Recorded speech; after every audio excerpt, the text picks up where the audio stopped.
and welcome to your Tuesday story. Now normally Miss Bealey will be reading your story on a Tuesday, but for this week you've got me.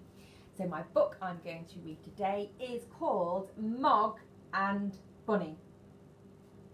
Have any of you got any pets at home? I wonder if any of your pets act like Mog in this book. Let's have a look. One day Mog got a present. "Here you are, Mog," said Nicky. "This is for you. It's called Bunny." Mog liked Bunny. She carried him around and she played with him and played with him and played and played and played with him. He was her best thing. When Mog came to have supper, Bunny came too.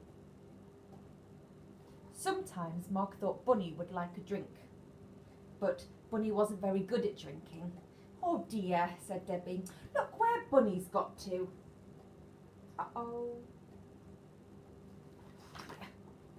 And she put him on the radiator to dry. At night, Bunny slept with Mog in the basket. During the day, when Mog was busy, she always put Bunny somewhere nice. You never knew where Bunny would get to. Sometimes Bunny liked to be in a quiet and a cosy place. And sometimes he liked to be where there was lots going on. Uh-oh, Mummy doesn't look very happy. Mr. and Mrs. Thomas didn't understand this. They didn't say, "Oh, look where Bunny's got to." They shouted, "Oh, yuck!" And they yelled, "Oh, what a horrible, dirty thing!" And they threatened to throw Bunny away in the dustbin. Oh dear.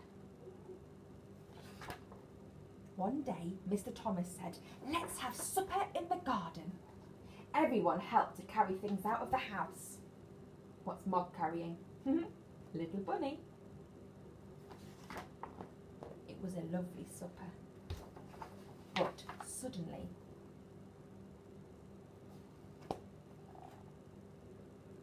what do you think might happen?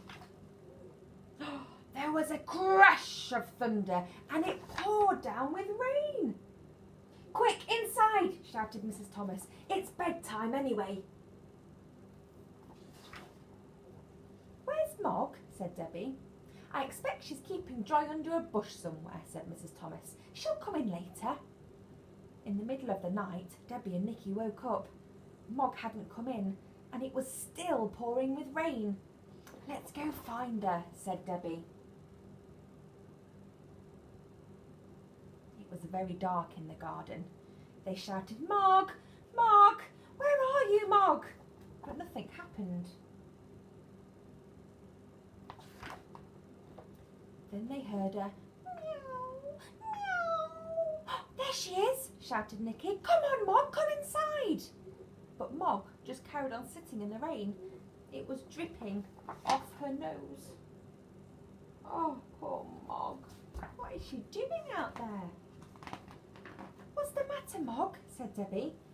And then she saw, "Oh dear, look where Bunny's got to." Bunny's trapped.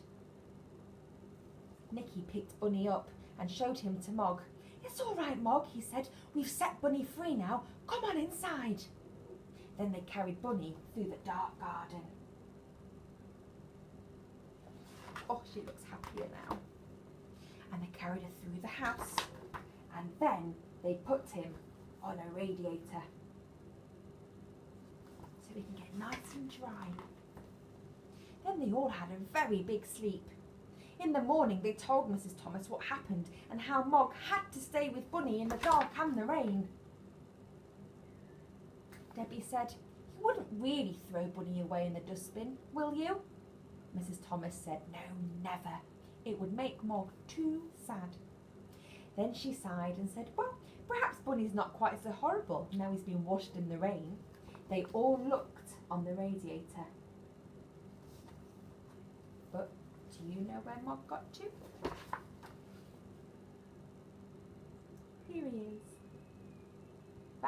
his bunny. Aww. I hope you enjoyed the story, and I'll see you next time. Bye!